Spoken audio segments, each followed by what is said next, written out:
Recording. All right. Hey, everybody. We are Zahira. Oh, the joy of trying to come off of unmute. Hi, everyone.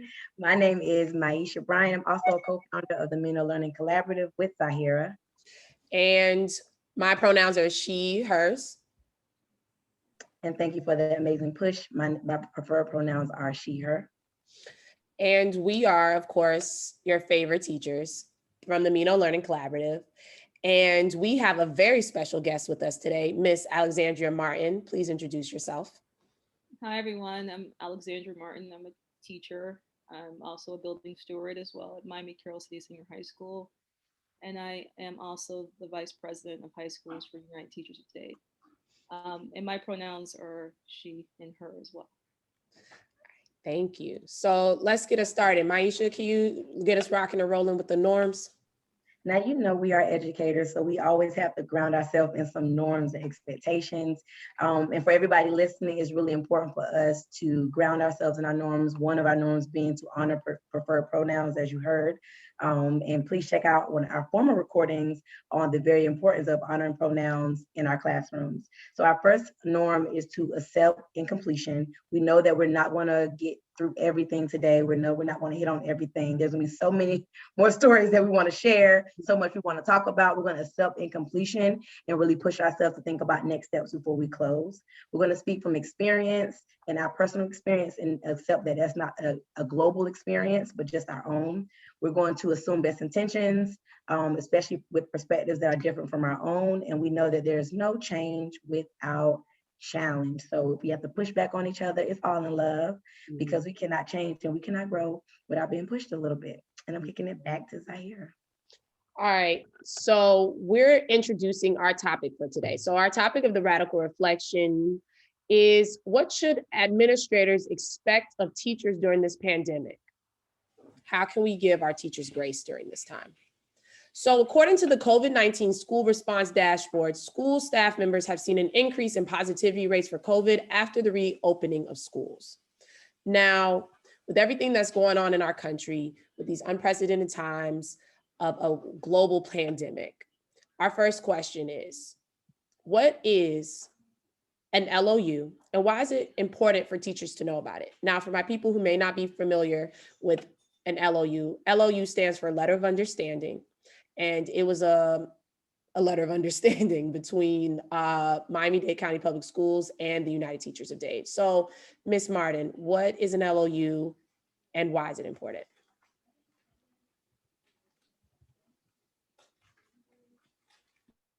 Yes, so I'm glad you started off with actually talking about the COVID dashboard, because that's a large part of the conversation. If we recently look at the COVID dashboard, 6,000 individuals in Miami-Dade County Public Schools have contracted COVID-19, and that's 6,000 people, the majority, right? More than half are students. So that reality is something that teachers grapple with every day, that they leave their homes and enter into school buildings. They are seeking and hoping that when they enter those buildings, they're safe for them to go into, and it's a place where they can do their job and go back to their families and not bring COVID-19 home with them. So the letter of understanding with United Teachers of Dade and Miami-Dade County Public Schools serves as an agreement that they'll uphold certain conditions when it comes, especially this letter of understanding connects to the conditions and working conditions that teachers have to deal with. So both parties agree that they'll follow those things, and it also kind of modifies our current contract. So all LOUs, when it comes to Miami-Dade County Public Schools, modifies the current contract the United Teachers of Dade have with Miami-Dade County Public Schools. So, for example, if you peruse your contract, Article 20 in your contract talks about teaching conditions. So there's really clear language about what your teaching conditions are as a teacher in Miami-Dade County. But this LOU modifies that, and it gives more direction because of this pandemic. So the pandemic has now allowed for us to put language in there about how many people can be in a classroom based on the 3 feet, 3 inches, or 6 feet, depending what your work site is doing. It talks about, sanitation and how clean the building, has to be. So a lot of language is defined temporarily through a letter of understanding. The whole concept is that it modifies temporarily so that we can get through this pandemic or get through whatever situation safely. So the whole concept is it's an agreement. But if for some reason Miami-Dade County Public Schools or UTD doesn't uphold their side of the bargain, then you have the parts of your contract where we talk about grievance and arbitration. Thank you so much. That was a very clear and concise way to explain it. So next question, what are realistic expectations administrators and districts should have for teachers during this pandemic? I think the simplest thing I could say is that they must understand that teachers are doing the very best they can during a pandemic. I mean, once we start with that, always keep that at the forefront of our thought process, I think that we'll be okay.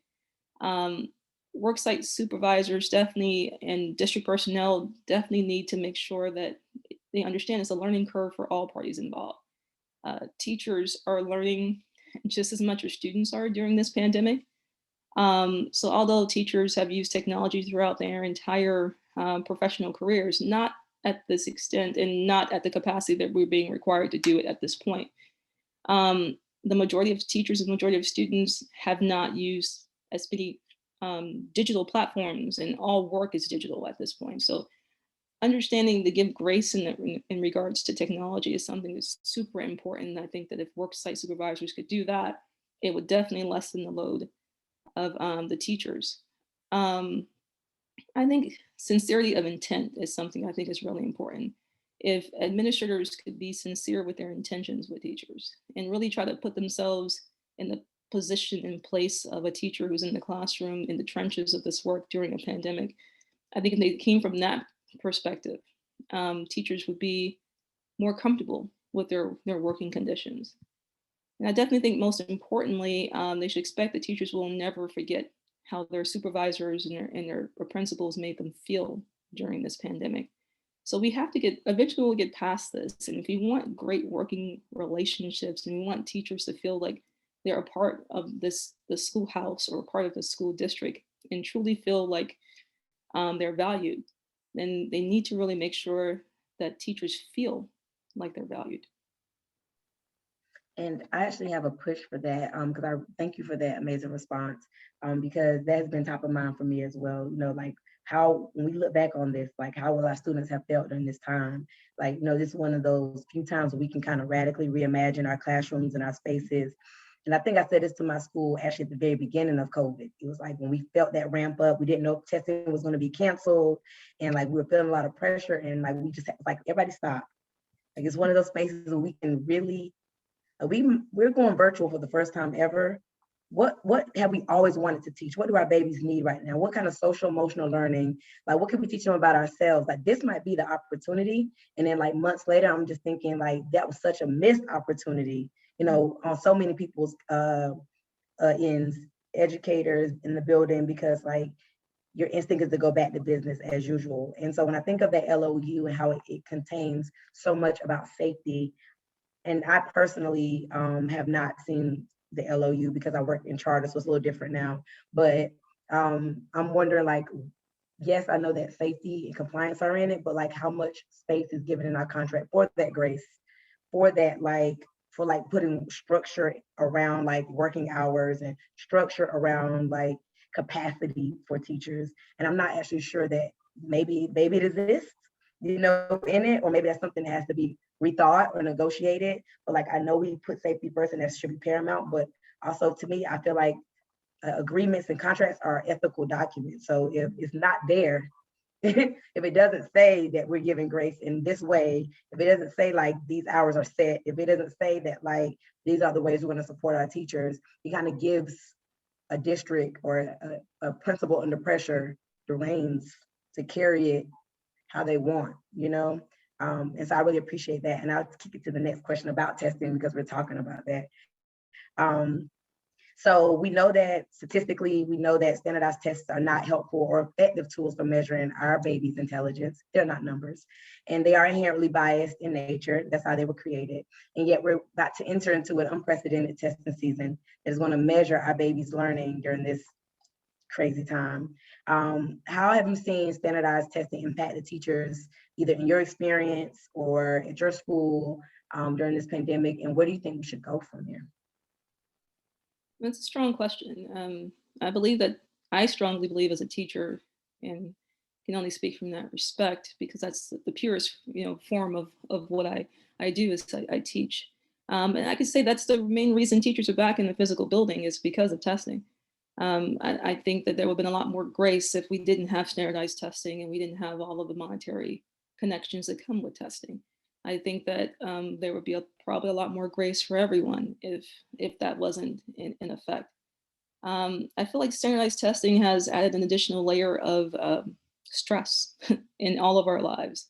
I mean, we were always stressed with standardized testing, but it is amplified during this particular pandemic. I just feel like teachers have added insecurities because of the pandemic. They are constantly having to be in control of situations that are completely out of control.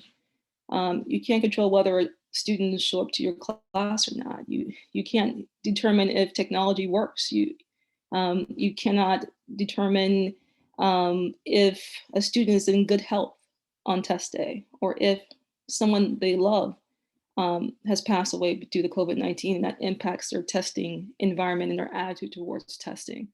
You can't control the apathy that students bring to education right now because they feel so completely out of control, and they're teenagers and they're middle schoolers and they're elementary school students, and they don't know how to really express themselves in ways that make sense to us as adults, so they act out. Oh, go ahead. No, go ahead. Oh, I was just going to say, I think for me, like hearing you say that is making me think about my experience in the classroom, especially with standardized testing. Like, it's really crazy because I keep thinking to myself, it's not fair that they're even having a test this school year, because my kids had to quarantine 3 times so far this year. I had to quarantine twice. It makes it hard to do my job if I feel like this weight on my shoulder. And of course, I expect there's like an expectation and a culture of excellence in my classroom, and I will always bring that. But at the same time, there needs to be room for grace. And how can we expect grace of, like, how can we expect our students to deliver if they have all of this pressure on them from outside sources? Like, also thinking about the fact that some of my students haven't been showing up to school because they have to work to support their families because their parents are out of jobs. Yeah. Or thinking about the fact that they have to stay home. They can't come physically into the building, even though that's the best way they learn, but they have to stay home to take care of a grandparent or take care of a sibling. It's very disheartening because it feels like there is no reason that testing should count this year at all. It doesn't logistically make sense, and it really impacts our Black and brown students the most. I have friends who work at schools, inner city schools just like us, and they're dealing with the same struggles, and it's not fair. And the worst part about it is that we were pushed into the building because of testing. There's been this big push to make us be physically in the building. We're putting our lives on the line, and we're not getting hazard pay. There's not anything, there's no incentive. It's very disheartening. And I know that it's one of those things where it also makes you realize, like, colleges aren't even taking the essay. Like, a lot of colleges aren't even taking the SAT right now. You can apply to college without taking the SAT. Yes. Why do we have it where it's required for our students to pass a test in one of the most unprecedented times in the history of our nation? Like, in honestly, just thinking about it, in the history of history, period, because I've never been alive during a pandemic. Has anybody else? Like, so why can't we? The whole thing, I guess, with standardized testing for me is that we put this pressure. It's like almost like coming from the top, where it's like it trickles down, and then the only person it really affects are the children because they get the brunt of it. Where basically raising a No, it's generation that's like true. going to experience like this big slide in education, and it's not fair. Yes, I 100% agree with you. I mean, we've all gone to college and had that collegiate experience, and it's nothing like the high school or middle school, elementary experiences that our students receive. I'm a high school teacher, and sometimes the things we're asked to do when some of these kids transition, when hopefully the majority of these kids transition into higher education, it's a shock for them to see how colleges run, the freedom that they receive in college, the way professors run classrooms that are totally different than the way the classrooms are run in, I can only speak for inner city schools. I mean, this whole differentiated instruction concepts and the ideas of like teacher led. I know my collegiate experience, I was an English major. Um, it was a lot of read this, we'll come back and discuss, and then there's like 3 tests this term, and you just got to make it work. And it's just not. We don't. I don't feel like we teach our students how to be individuals, how to be critical thinkers and analytical in any respect, or to have a mind of their own. I just think that goes out of the window with the traditional education model that we push throughout this country. And I don't think it leads to innovators or forward thinkers. And I just feel like it really puts them in a position where they go to college and we don't put them in a position for success. And there's other schools in the school district and throughout this country that do. But when it comes to schools where predominantly Black and Brown students reside, I don't feel like we prepare them to be strong leaders and strong innovators and critical thinkers. We compartmentalize them, we structure them. Every moment of their school day is planned out by someone else. And if they have a rogue thought, that is considered to be subversive and punished immediately. But I have strong issues with that. So It's interesting you said that because one, I'm an English major too. Shout out. awesome. Hey. Two, I went to a predominantly Black high school. I'm from here. I was born and raised in Miami, but I went to a predominantly Black high school my freshman year, and then I transferred to a predominantly white Hispanic high school in Miami as well. And I struggled. My sophomore year, I really struggled, and I realized like now being a teacher is because I was put at a disadvantage because one of how you were saying, like the way that my teachers were running the classroom was completely different than what I was used to at a predominantly Black school.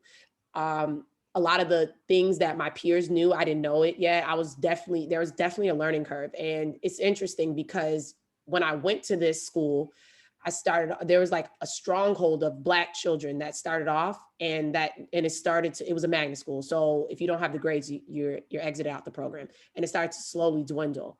And it was one of those things where it makes you really reflect, because that happens to our babies in college. They go to college and they struggle, and they're like, you know what, maybe college isn't for me. And it makes you think like, okay, standardized testing, it's a hindrance because it makes it where we are creating like robots. We're not creating free thinkers. Yeah, so you guys couldn't hear me, could you? You broke up a little bit, so Where did I break up? So I know where to edit when I go back. you were talking about like the students and when they actually Mm. what they're getting and ours. That's all I heard at that point. Oh, I was saying like basically when I went, what happens is that like that experience for me in high school made it where it really informed the way I teach now, because it made me realize that standardized testing has made it where we're creating robots. We're not creating free thinkers. We don't give them access to things. We don't let them debate anymore. Remember like debates? You did that in college, and then our babies go to college and they're like they leave because they're like, this is not what I thought it was gonna be. Yeah, you're right. You're absolutely right.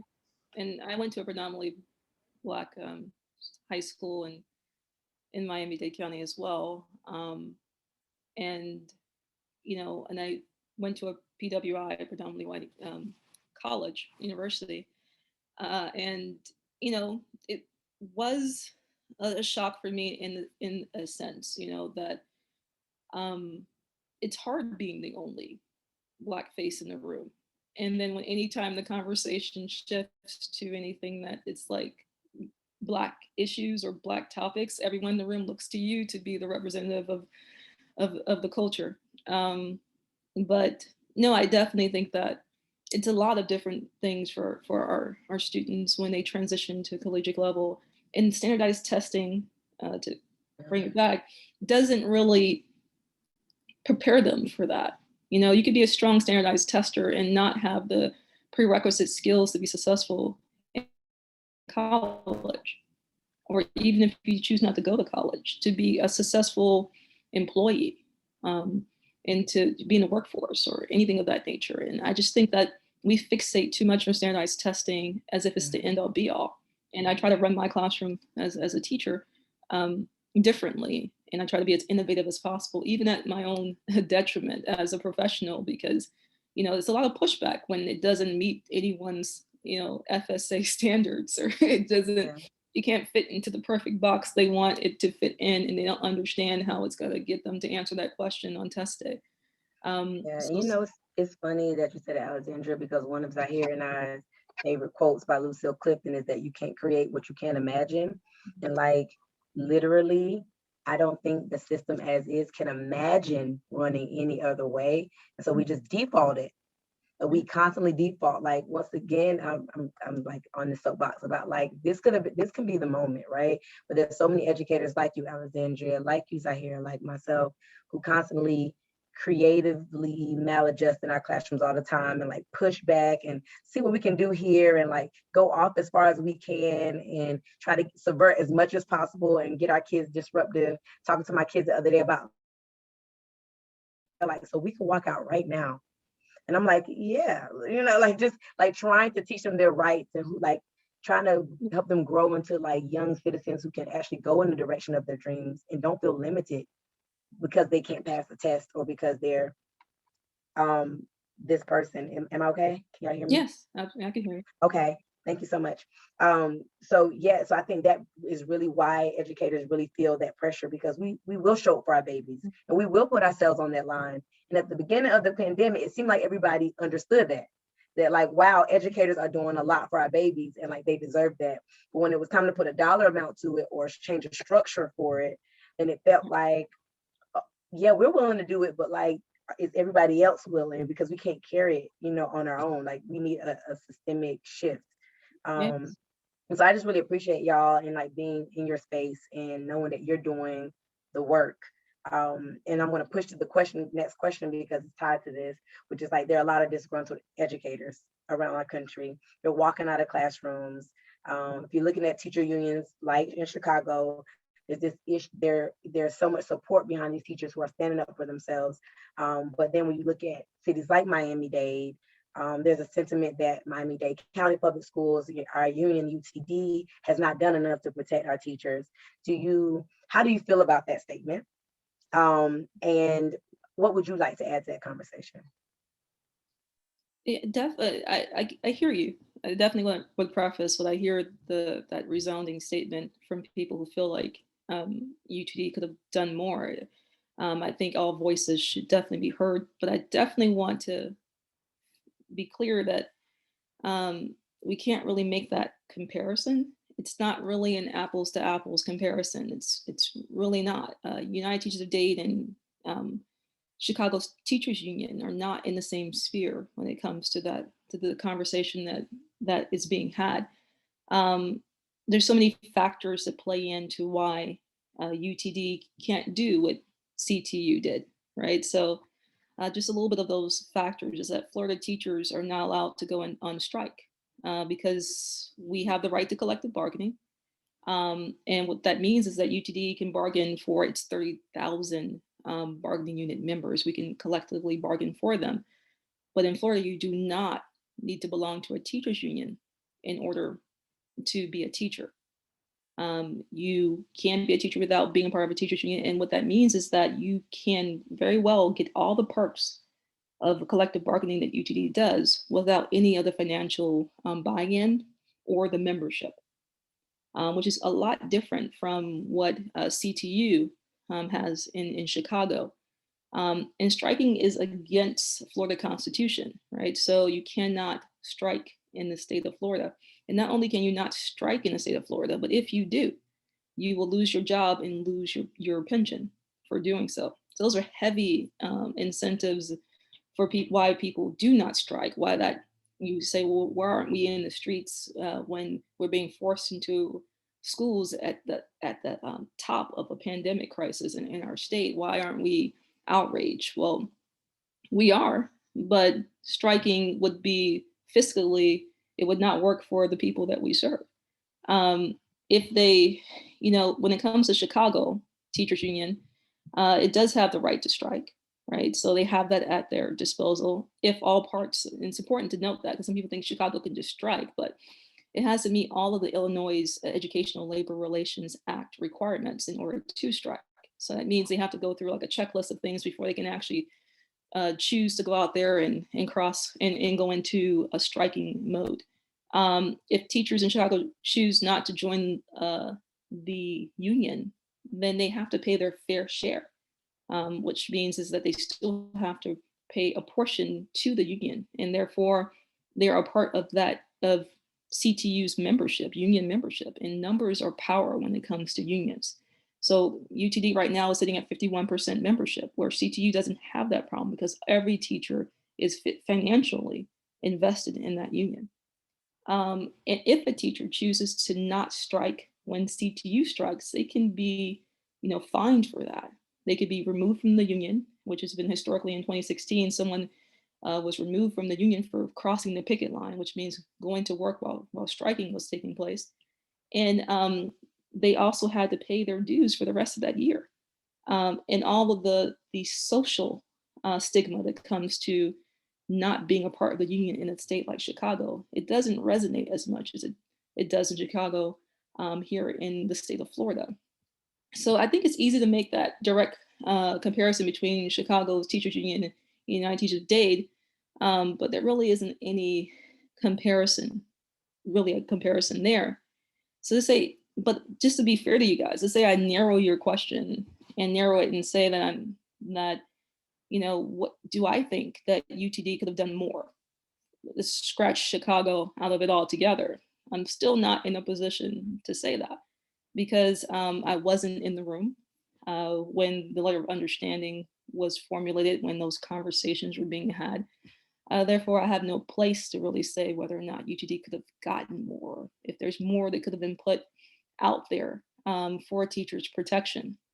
However, I can speak to what I've done, right? So I personally have created several platforms on Instagram, on Facebook, on YouTube, on TikTok to inform teachers of their rights, especially during this pandemic. I have made a point to make the letter of understanding more tangible to teachers. So really the letter of understanding is 10 pages long, and that's just the addendum. The one before that, had its own pages to it. And teachers with all of their stressors and their responsibilities and all the things they have to do don't have time to sit there and read dense legal jargon. So I've tried to make that more palatable for them. So I have created short segments and put things out there for teachers to actually have access to the letter of understanding, explaining the contract, explaining what's happening in our state when it comes to legislative decisions, whether or not, what's happening with education in the state of Florida legislatively. I've partnered with several major organizations to see how can I put boots on the ground and have a grassroots effort to be in the spaces where teachers are hearing the conversations that they're having on the ground about what they're feeling and how they don't feel safe, and using those platforms to have that conversation about this is how you can advocate for yourself. If you use this language within the letter of understanding at your workplace, then you can control the environment a little bit better, as opposed to just saying, asking your principal. You can actually tell them, you don't have the right to make me teach dual modalities, or I can't have 25 kids in my classroom because the letter of understanding says that each student must be 3 feet 3 inches apart at least in order for them to be in the class. And at that point, we can't have that many kids in the room. it's really about advocacy. And I've been trying to do my part, because I can't speak for what United Teachers of Data has done or hasn't done. I can only say what's my wheelhouse of knowledge and how can I be of service to others. Well, one thing, thank you, Alexandra, for all your hard work, because we really do appreciate you. And I see your face everywhere, everywhere. I'm not even being funny. But I will say I have two questions. My first question is for anybody watching this, what is your social media tag so they know where to find this information? Because yes, as she's saying, she does have it in a tangible way and it's easy to understand, very comprehensive. So if someone wanted to go and find you, where can they find you? Those are good questions. So let me, I'm at, on Facebook, I'm at Miss Alexandra Martin. You can find me on there. And same thing for Instagram, it runs the same on Instagram as well. On YouTube channel, you can find me under my name. It's really, I try to keep it streamlined there, but I'll give you guys all my social media stuff. So when you upload this, you can tag that all that information there for everyone. But thank you for plugging me. I appreciate you. No problem, always. We let people eat. You eat, I eat. So we're getting into our closeout. Last question of the night. What are our next steps as a community in ensuring that teachers are receiving adequate support during these unprecedented times? And how do we hold the district and administrators accountable to the LOU? I feel like what you were saying at that last portion is a good segue for this question, because you were saying about how using the language from the LOU to say, no, I can't, that's not in my contract. That's literally not in my contract. Mhm. So yes. I definitely think that knowing your contract and knowing your letter of understanding is really super important to teachers feeling like they're in a place of safety and support. I think that's instrumental. And that's why I spend so much time doing that, because I think that sometimes teachers, if they don't know their rights, then they'll constantly be subject to experiences that they don't feel comfortable with. Additionally, on top of that, I would just think that I really think, and I want to speak really directly to teachers, that you have to give yourself grace. If no one else will, prioritize you or prioritize what is in your best interest, then you have to say, well, I'm going to prioritize myself. And the contract gives you, and the letter of understanding gives you room to do that. It allows for you to say, listen, I'm going to work my work day and not a minute more. I'm going to call parents during my planning and not when I'm home, when I should be with my family or when I should be sleeping, because everyone knows that you're more susceptible to get a cold or a disease or anything when you are mentally and emotionally drained. And you have to really choose yourself, because we can see from the conversations that we were having that there really isn't a lot of people out there choosing us. And it's really an alarming situation in that respect, that it's weird to me how in June we were considered superheroes, right? And we were villains in October, right? So those are, it's really ridiculous how teachers, like anyone else, really want to believe that they are respected for what they're doing, that what they're doing for the most fragile parts of our population, which are our children. And I just believe that, once again, speaking to teachers, is that if someone shows you who they are, you have to believe them the first time, right? So if you're in a toxic working environment and your principal isn't providing you that support, then you have to choose yourself and have to advocate for yourself. There's no school system without teachers, right? People would love to tell us that they could do it without us and it could be robots could do it, but when this pandemic hit, we were the crux of who was carrying the load. So I really feel like the movement that teachers realize, the moment I think that teachers realize that they are valuable, that they are essential, that they are what is at the root of what is this nation, then that's what I think is the rocket fluid that's going to propel unions across this station. And it will I would love to have a seat at the table when all that occurs. I just really feel like teachers spend so much time advocating for others, like advocating for kids.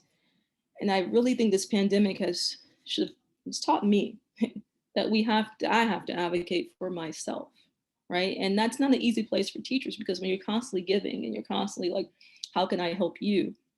That it's really hard to sit back and say, well, what do I need?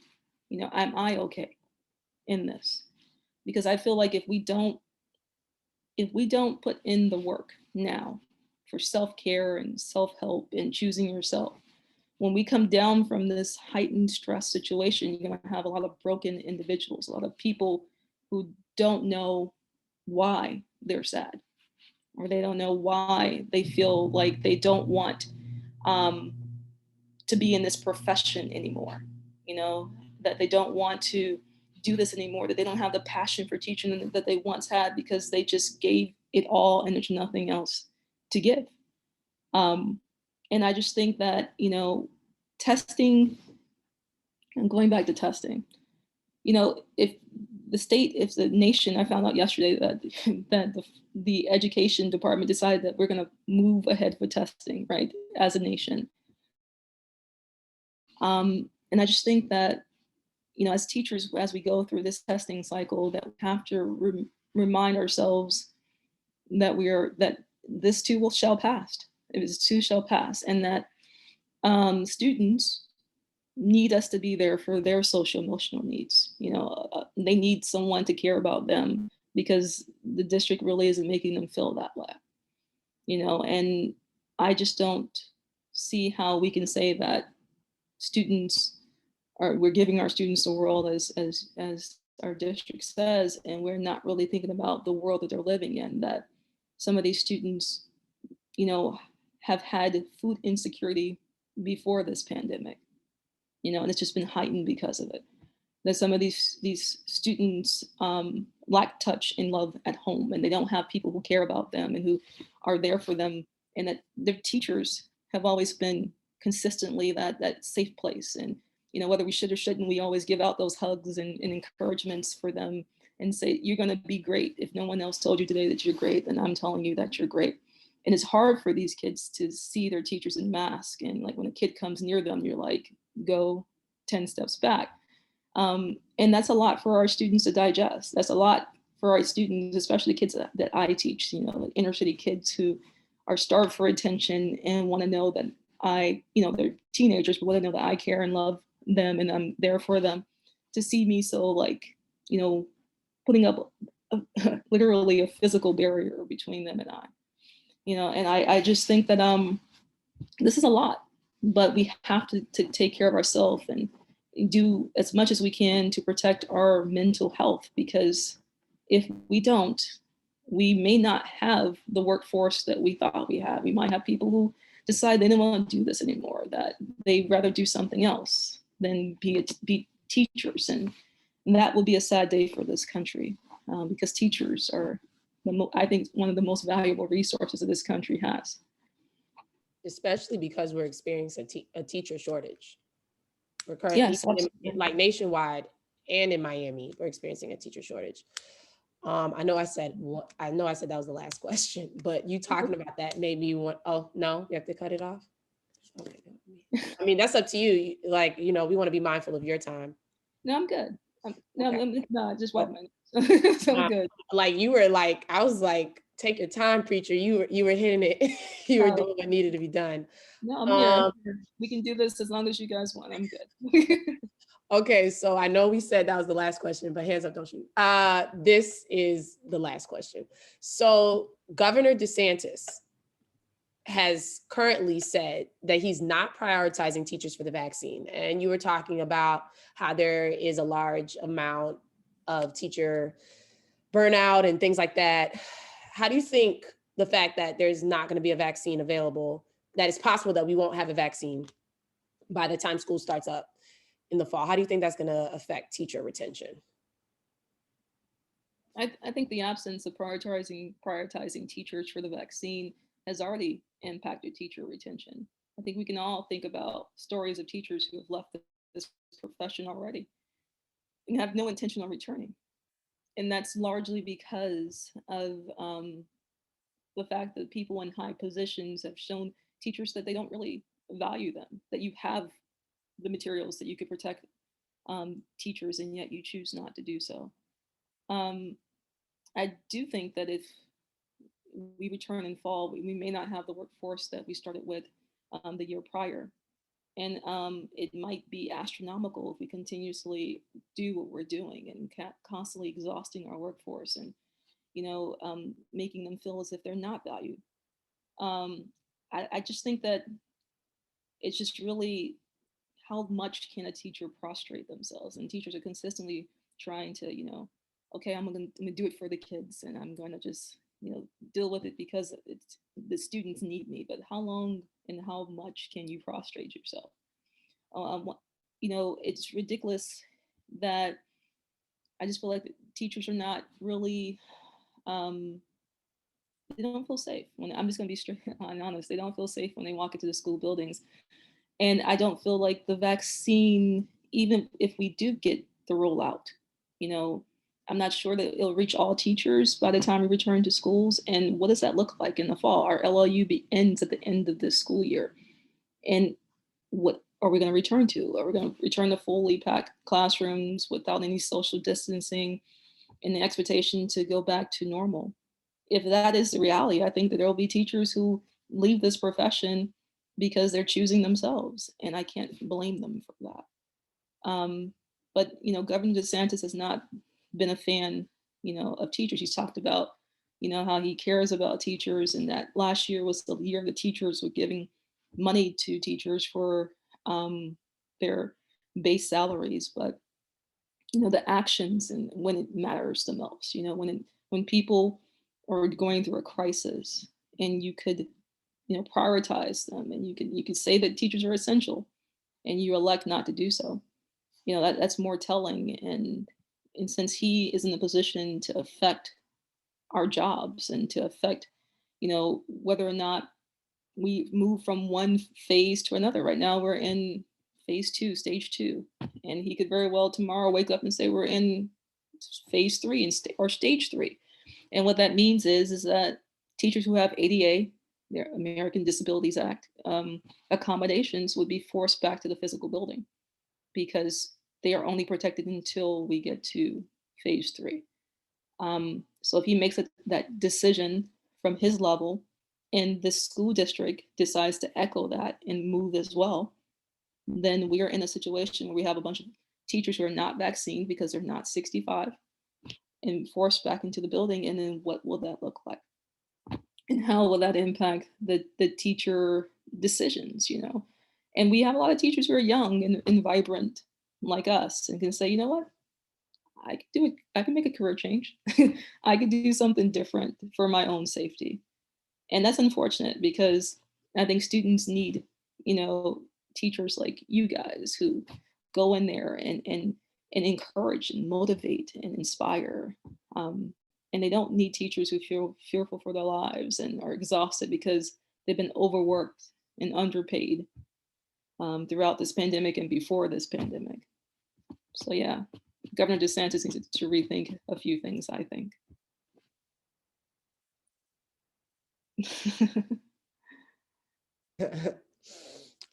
Well, that closes us out.